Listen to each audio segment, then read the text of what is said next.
zvedima Jesu oya hakuna zvedima Jesu oya kuzotora vakeo hakuna zvedima Jesu oya hakuna zvedima Jesu oya hakuna zvedima Jesu oya kuzotora vakeo otora watora kumusha watora kumusha hakuna zvedima Jesu oya kuzotora vakeo tichaimba rwiyo Jesu oya rwekuchingamidza Jesu oya tichafara pamwe Jesu oya kuzotora vakeo otora watora kumusha otora watora hakuna zvedima Jesu oya kuzotora vakeo otora vakekumsha otora vakekumsha hakuna zvedima Jesu oya kuzotora vakeo otora kumusha otora kumusha otora kumusha otora. Toda kutenda Mwari watitendera kuti tisangane nyama nemweya zviri pamwe chete. Toda kumupa mbiri nerikudzo nekuti mbiri nerikudzo zvakafanira iye. Tasangana zvakare kuti timboonesana tichitaurirana. Ende chakanakira kupuwa madirections azvironzi enda. Zvinongoreva kuti izvo yanga iri nzira yakanaka ndeiyi. Iwe unosarudza yaunoda. Then kana uda unodzokera kure but kudzoka uchadzoka kuti uzotangisa. Ende unoziva Bhaibheri charinorwadza rinotidzokerai panzira dzakudhara. Jehovah ari kuedza kuisa pachena kuti izvo there is no shortcut from error to right. Kana wazoona kuti warasika, Bhaibheri rinotidzokera pawakarasikira otangira ipapo. That automatically means kuti izvo unenge wakudzidza manje nevana iwo wamudhara. But chandowanzofarira hangu class ine vadhara. Vadhara vanenge vari serious nechikoro singaite because vanenge vabva rwendo rwacho kure. Saka ndoziva kuti vamwe vafana iko nezvi muchiri kutamba muchiri kuita yenyu fun nekuti ichiri nguva yenyu. Inguva yemajokes muclass teacher ari busy kudzidzisa. Asi by the end of the day pamunenge madhara ndoda kuudza kuti manotsi aya munenge muchiita yekuteerera zvisingamboiti.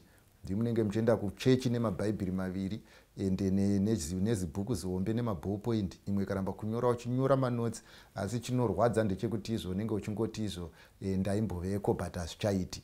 Saka mikana iyi yamunopiwa iyi nemikana yamunowana iyi isenzesei. Ndozangu kuti vari kuva nedzinopanana moto vanosevenzesa mukana semukana kana vachinge vauwana kwozoya koita vamwe vanoraranisa mumukana. Hatina zvizhinji zvatingakuitirei asi dei Mwari angakuitirei nyasha. Mukati mezuva ranhasi nditenderei kuti timbove nenguva yekunamata. Baba vangu namuponesi musiki wedenga nepasi, toda kutaura nyaya dzevana venyu. Tokumbira kuti imimi mutitungamirire, imimi mutipe mashoko akakodzera uye ivo vatipe nzeve. Muzita raJesu ndinonamata, amen. Panapa ndoda kutanga ndaverenga mukati mebhuku raMuparidzi chapter 1. Ndoverenga pavhesi ya10 kusvika pavhesi ya12. Pavhesi ya10 panobvunzwa mubvunzo, hanzi chinhu chiriko here chatingati tarirai chinhu ichi chitsva, chakanga chichingovapo kare panguva dzakatitangira. NdiSolomoni ari kubvunza we.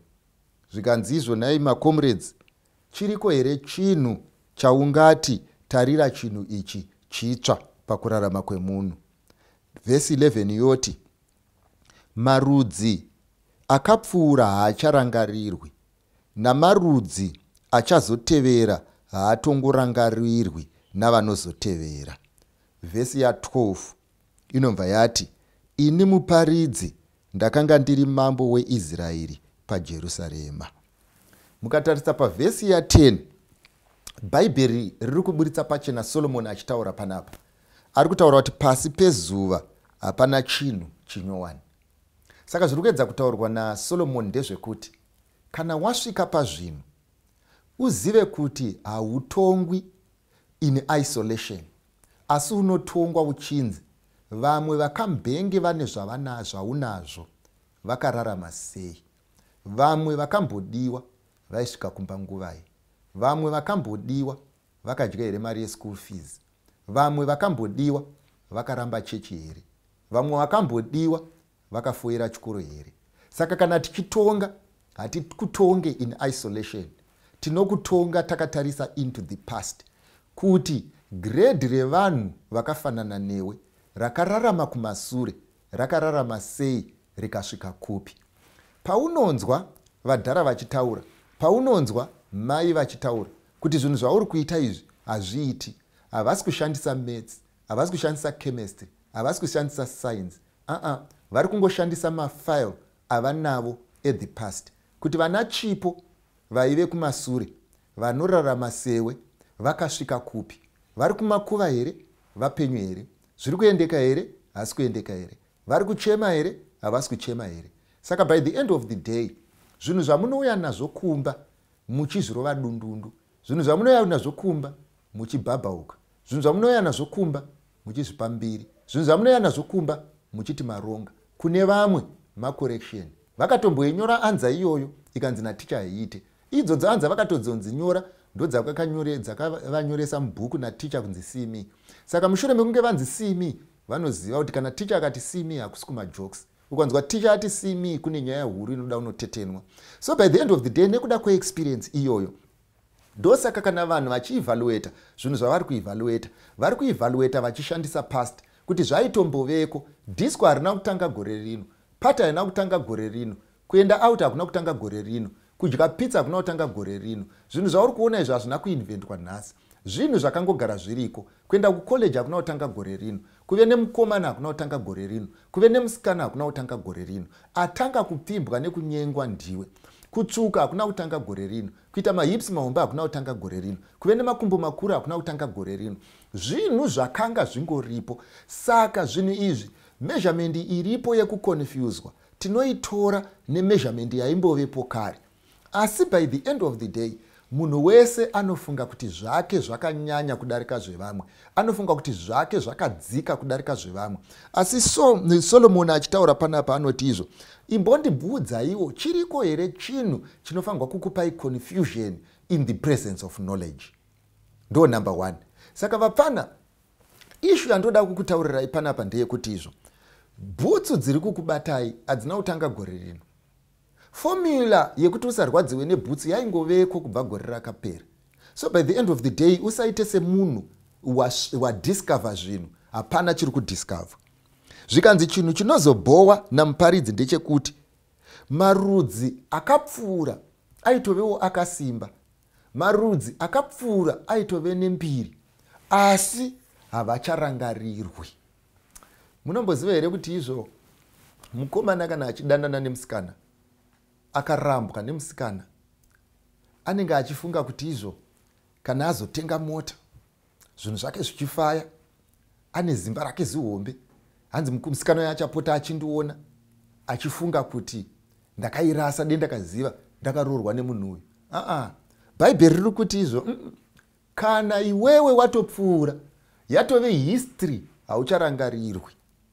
Zvekuti izvo kana ukatenga pizza uchitengera musikana, Bhaibheri riri kuti inongorangarirwa painodyiwa. kana yapera kudyiwa mukangofamba 2 meters kubva ipapo pizza yako haicharangarirwi. Saka hakuna chinhu chaunoitira munhu chinonzi chiri permanent. Zvinhu zvese zviri temporal. Ndosaka kana akukuramba manje unenge wakuda kutora stock uchiti mushure menge ndamuitira zvakati, ndakatokonana namai vangu nekuda kwake, ndakakonana nehanzvadzi yangu nekuda kwake, ndakatotuka baba vangu nekuda kwake, ndikatovaudza kuti havana musoro nekuda kwake, hama dzake dzese dzangu dzese handichawirirana nadzo nekuda kwake. Ndo zviri kunzi naSolomoni panapa. Kana wapedza kuramba hama dzako, kana wapedza kutukana namai vako, kana wapedza kutukana nababa wako, kana wapedza kupera chimiro, kana wapedza kuramba Mwari nekuda kwake, kana wapedza kutyora murayiro waMwari nekuda kwake, zviri kunzi when the act has been done it becomes history. Hazvicharangarirwi zvakuenda kuma-archives. So by the end of the day, munyaya dzerelationship hakuna inonzi permanent investment. You can be booted out kana mamwe ma-investors ane mutsindo auya. Pabasa iri unogona kuburitswa.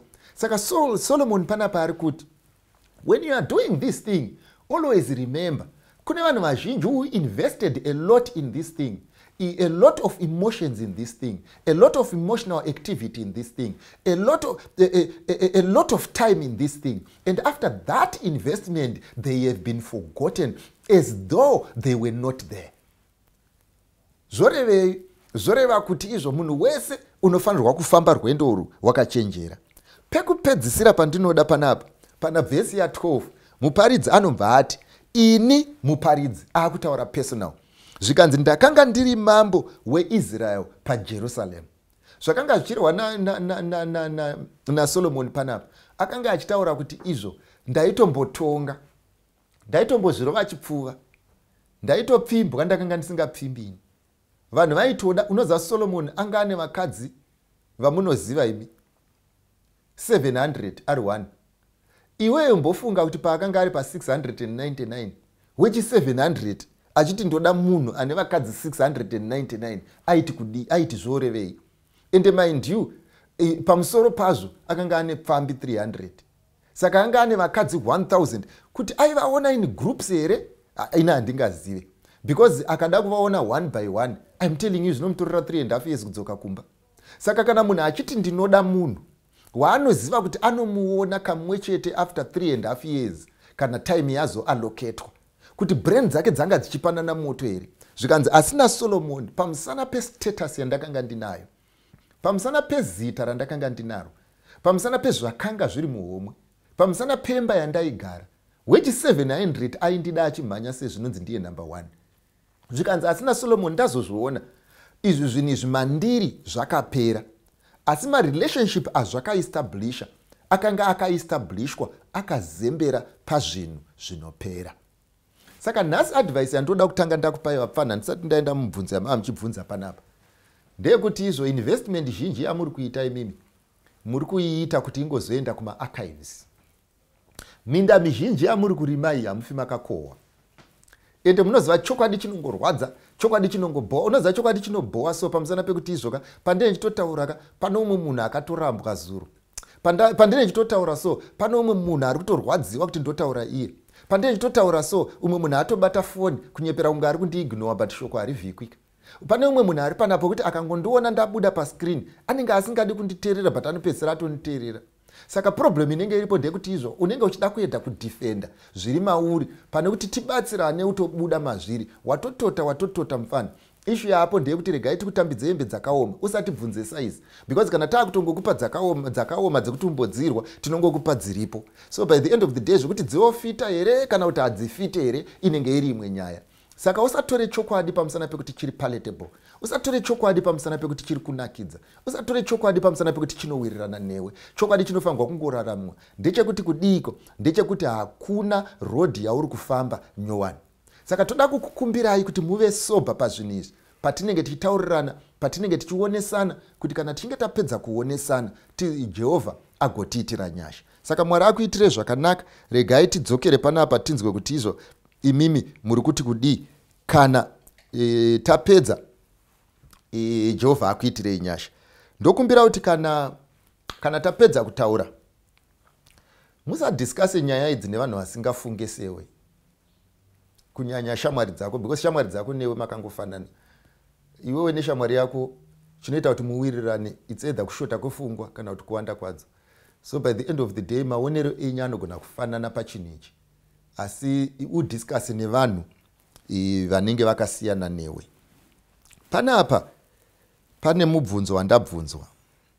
Uyu wekutanga uyu mwanasikana wangu uyu ari kuti izvo matablets kana mushonga inotorwa kuti munhu mazamo akakure yakaipa here nekuti mukomana wangu ndo zvaanoda. Mubvunzo pane mishonga kana matablets ina handinyatsoaziva hangu, ndongonzwa achitaurwa kunzi akaipa here, ende ndoda kukudza kuti ina handinamboita chemistry kusvika palevel iyoyi, handingakuudze zvinhu izvozvo because izvozvo handizvizivi. Ndichangokupa inini mafungiro angu.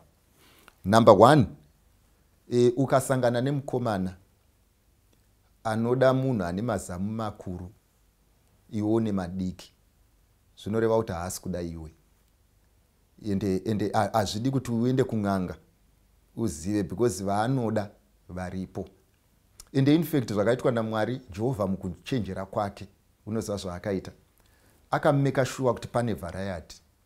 The reason why kune vasikana varefu nevasikana vapfupi, kune vatete nevakobvu, kune vakasimba kune vasina kusimba.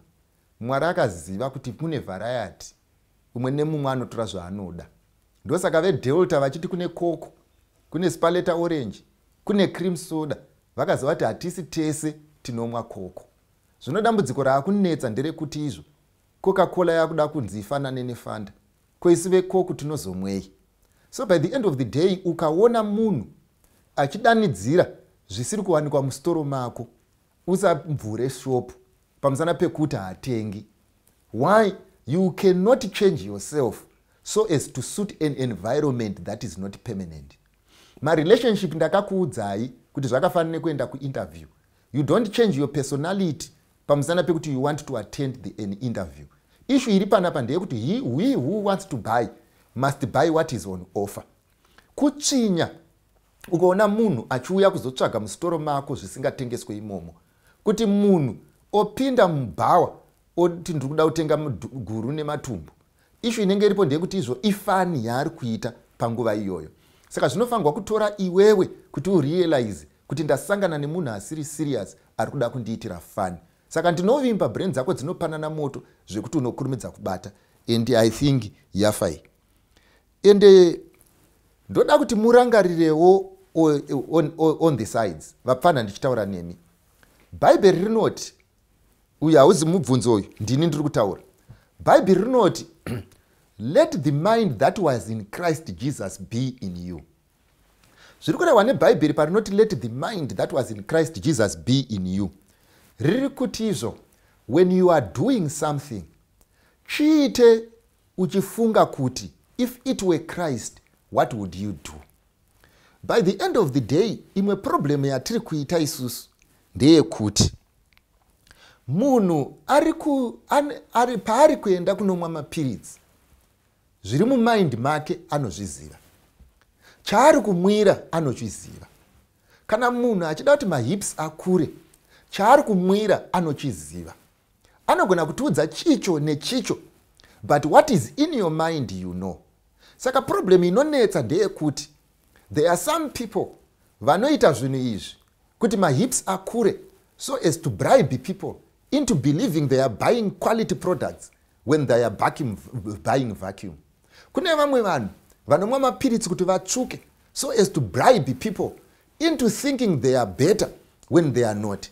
Bhaibheri riripo nderekuti kune vanhu vanoita zvimwe zvinhu maactivities aya vari kuaita with a mind, and the mind, the thing that is in you ndo zviri kuevaluatwa naMwari. Munorangarira here kuti when God judges a man, he judges the motive.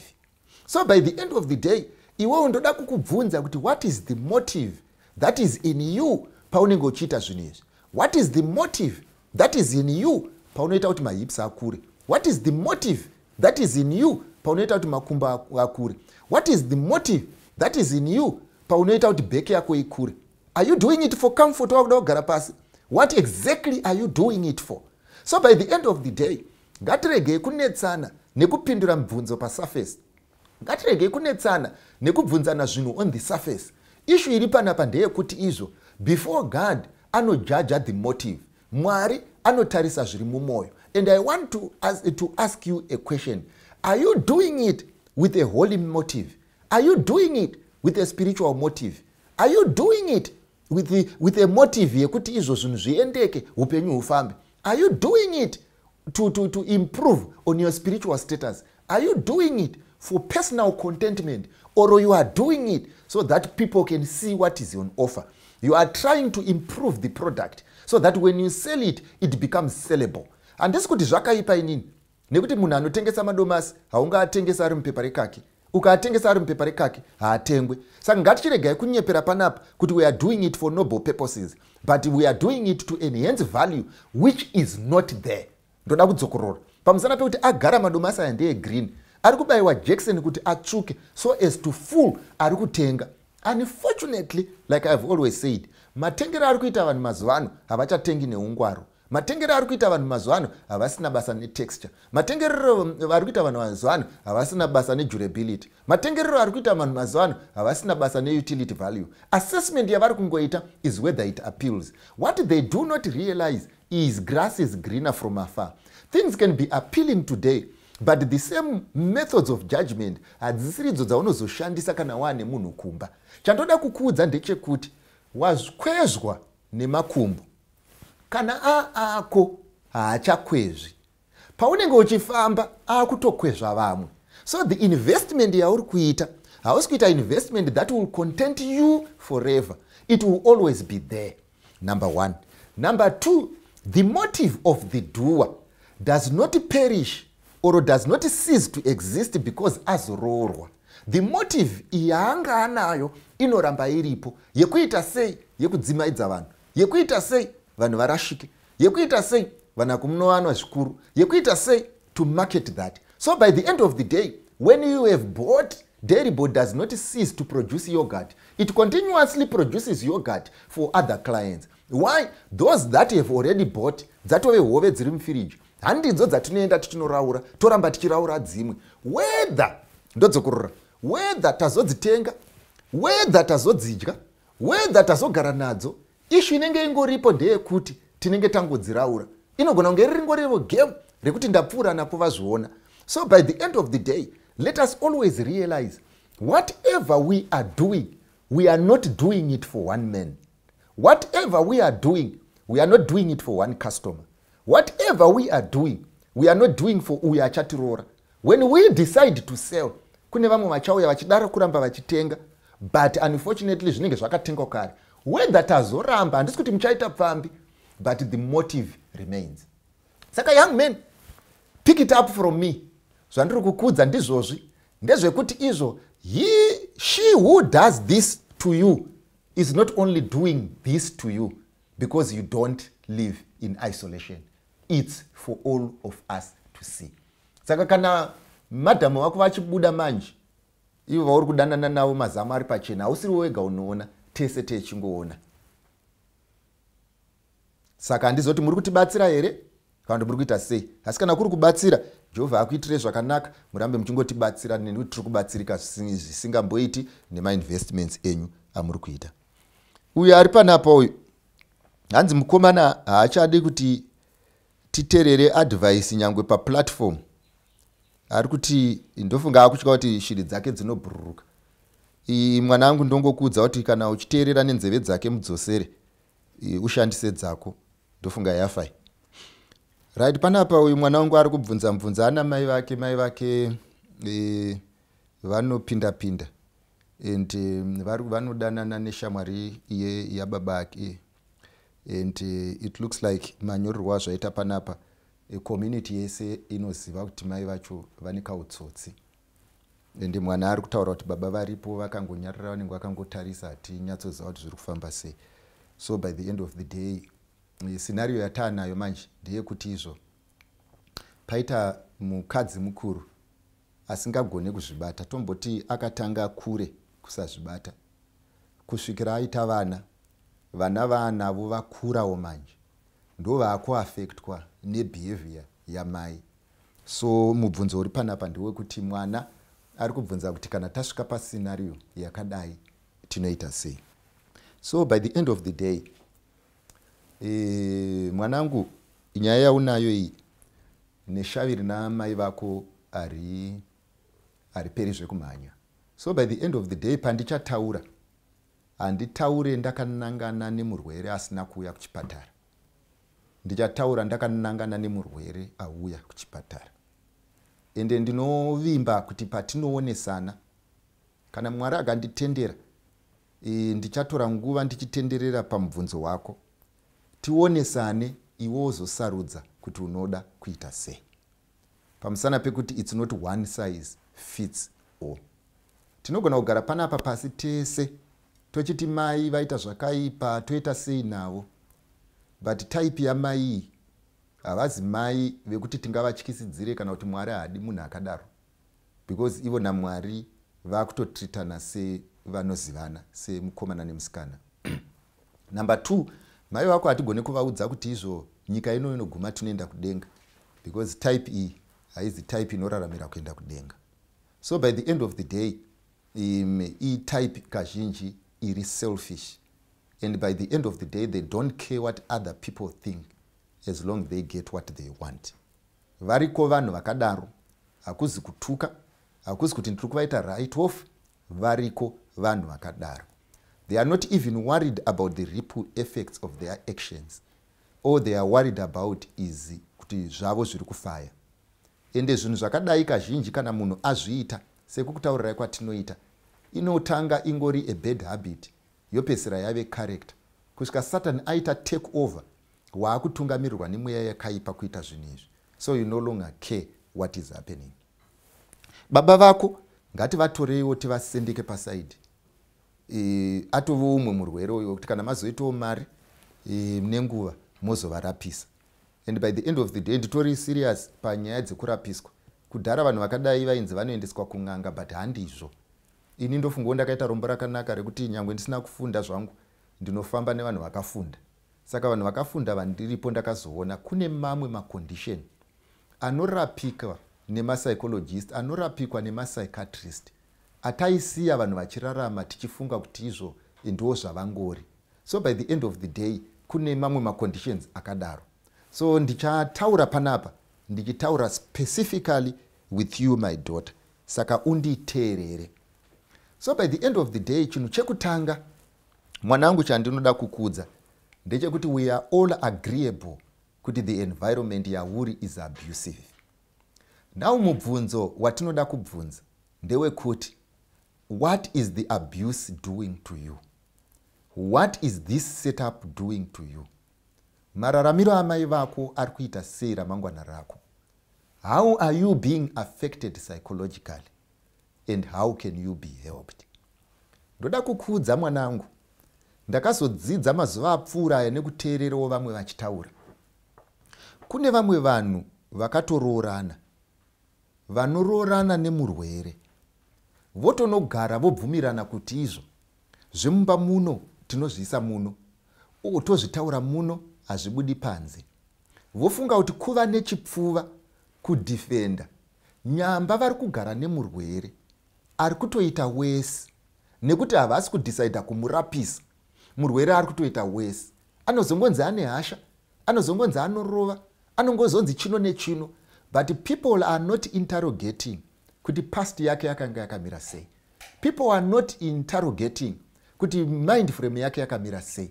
People are not interrogating kuti environment yakararama yakanga yakaita sei, and how has this environment impacted on him. So by the end of the day, iri kunzi normal kwaari, iri kunzi ndo normal muupenyu hwake, haizi normal. Why? Because zvanezuro zvakamuita zvaasiri. So kana tasvika palevel yakadai, chinhu chekutanga chandinokuadvisa mufana ndechekudai, mwana wamai yangu, iyi issue iyi iri kukuaffect iwewe. Iyi issue iyi iri kukuaffect psychologically, iri kukuaffect emotionally. Iyi yauri kurama mauri iyi inonzi abuse. Chinhu chekutanga chauri kuda ndechekuti you need professional advice. You need to see vanhu vanogona kukubatsira. This cannot be a secret muupenyu hwako. Why? because it is impacting you negatively. You might not be able to measure, but whatever is happening in you is going to affect your future.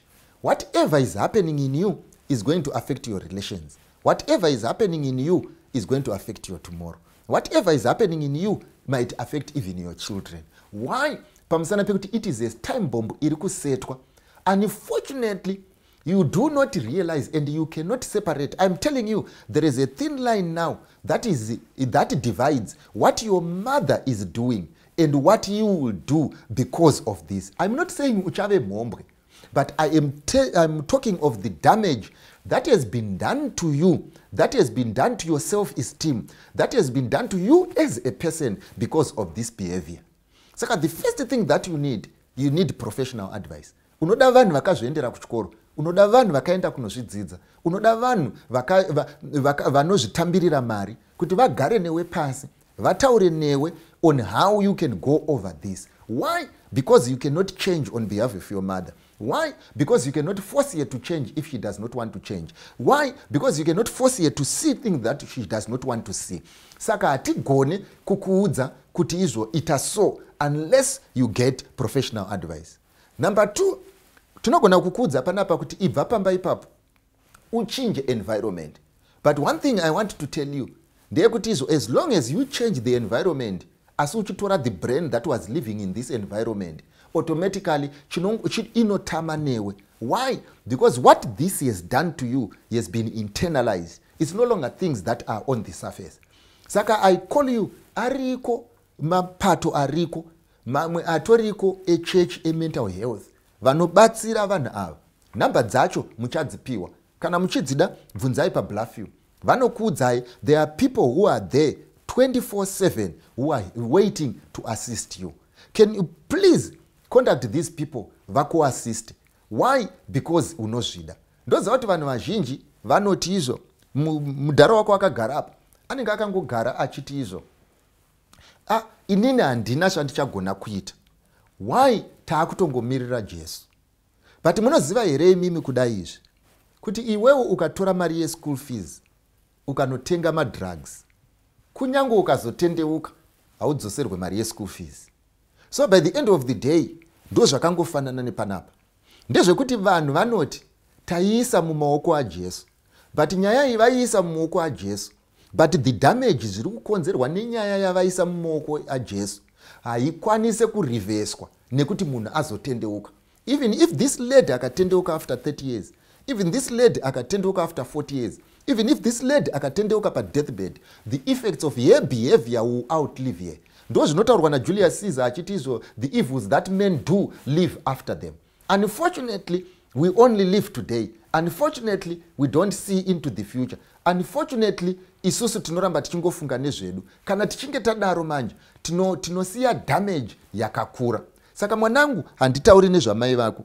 Mwanangu, handitauri nezvababa vako. Mwanangu, handitauri zvekupaparika kwa mai vako. Mwanangu, handitauri zvekuchaya tsika kwamai vako. Mwanangu, handitauri zveupombwe kwamai vako. Munhu ari kutinetsa unoziva, ndonakidzwa neBhaibheri rangu rine nyaya mbiri dzandinoda. Yekutanga yacho yakanga iri nyaya yaAbigail. You remember Abigail, murume wake akanga ari benzi kusvikira akonana naDavid. David akati ndaakuenda kunoparadza musha wake pamusana pezvandaitirwa nemurume wa Abigail. Abigail paakaudzwa nevafudzi kuti ndo nyaya yaakuuya, Abigail anoita sei? Anomhanya onotaura kuti hamuzive here kuti murume wangu sezita rake ibenzi. So by the end of the day, chii chaakaita? Akakurumidza kurealize kuti izvo munhu uyu nyange akaonekwa neupenzi hwake hapana zvaanoita. Munhu uyu nyange akaudzwa nyaya neupenzi hwake hapana zvaanoita. So by the end of the day, hatifanirwe kutendera upenzi hwemunhu uyu kuti atiuraye. Ndo kumva vatora action. So ndo issue iri panapa yekuti inini ndine kodzero yekukuudza kuti iwewe mai vako ibenzi. Mai vako havazi munhu kwai. Mai vako havazi munhu ari right. So by the end of the day, imimi you need to take a decision yakatorwa naAbigail yekuti kudiko you need to preserve zviripo. You need to preserve zvinhu zvebenzi. You need to preserve vana vebenzi. You need to preserve chimiro chako in the presence yebenzi. So unoita sei?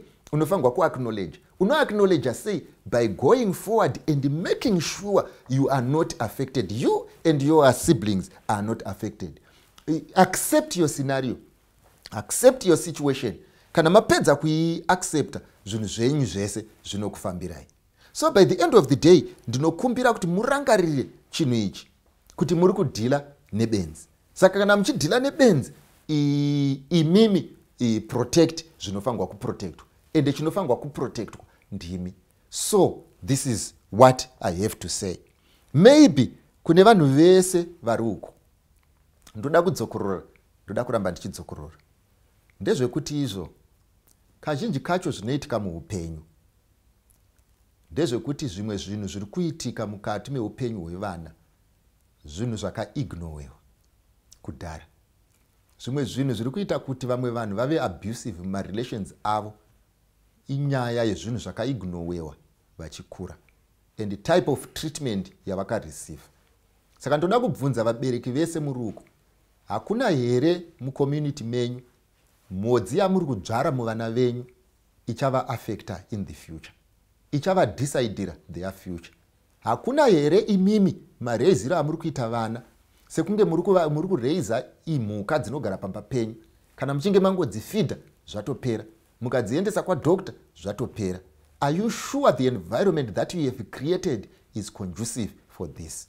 Ndoda kukubvunza, hakuna chakaipa kuti iwewe unozvimwira doro rako, asi ndoda kukubvunza, kamuwiro kaunoita kumba, kamupopotero kaunoita wadzoka, kamushaikirwo kaunoita pamba, kamuwiro kaunoita pakati peusiku, kakusauya kana usingade kuuya, kakurara usipo kana uchirara usipo, uchiti ndanga ndine mafriends angu, hakana here mhodzi yakari kudzvara ichaafekta vana vauri kuinvesta mavari?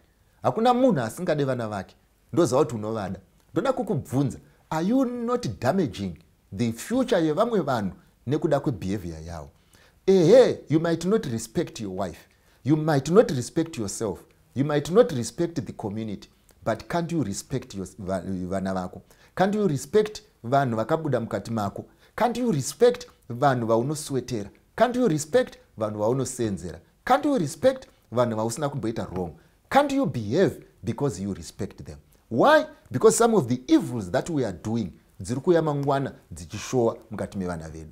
The way we talk, the way we relate, the way we do things, the way we run our affairs, the way we get angry, the way we resolve our issues, the way we fight, isusu togona kufunga kuti ndo zvatiri. Ndoda kukubvunzai, have you considered the effects of these things pane vari kukuteera? Have you ever considered the effects of these things pane vanhu vakakutarisa? Kune vamwe vanhu genuinely who are fighting, vekuti mumba menyu imimi hamugarisani, baba namai hamuonani, imimi makamakana, to the extent yekuti umwe akati kumwanasikana, mwana angu zvinhu zvauri kuita hazvina musoro, uya kumba nenguva. Mai vacho vanogona kutopindura kuti unoda kuti auye kumba nenguva kutodzani nekuti iwewe unouya pakati peusiku. So by the end of the day zvoita sezvinonzi uyu ari kujustifyiwa pamusana pekuti ari kumutsiura ndiwo zvaanoitawo. Nyamba chamusiri kuona ndechekuti izvo yours has been damaged, yours are damaged goods, you are also damaging the goods dzemwana asati asvika ikoko. So by the end of the day you can fight your fights and win, you can frustrate each other and win, you can knock each other down and win, but one thing that you are doing ndechekuti you are also affecting the future yevana. Let us have the future of our children in our hearts. Where we failed, they must not fail. Why do we want to declare them failures before they get there?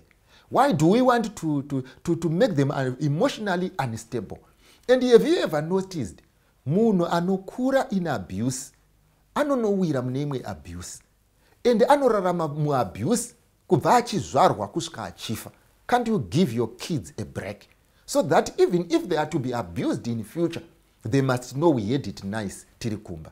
This is my appeal to you. I can't change you, but this is my appeal to you. Why can't you do something for your children? Shall we pray? Baba wedu namuponesi musiko edenga nepasi, rumbidzwai nekusingaperi nekuti zvakafanira imi. Kana zvese zvaitwa zvapera mugopiwa mbiri nerukudzo. Muzita raJesu ndinonamata. Amen.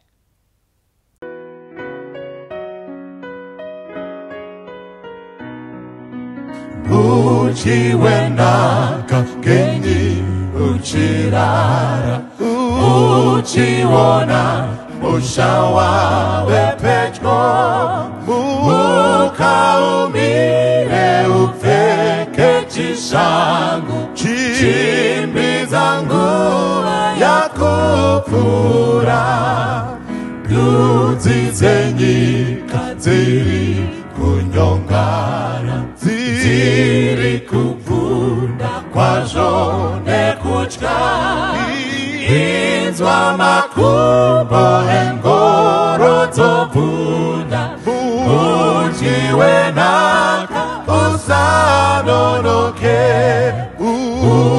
usanyengedzwe nezviro zvenyika rufaro rwayo runopfuura siya ruchiva nepfuma yepasi udyiwe nakachisiya zvese ndisa musoro ziso ritarise uone mbiri yaJesu mambo ona kupenya kwake kumakomo umudyiwe naka imba ufare ona ndisa musoro ziso ritarise uone mbiri yaJesu mambo ona kupenya kwake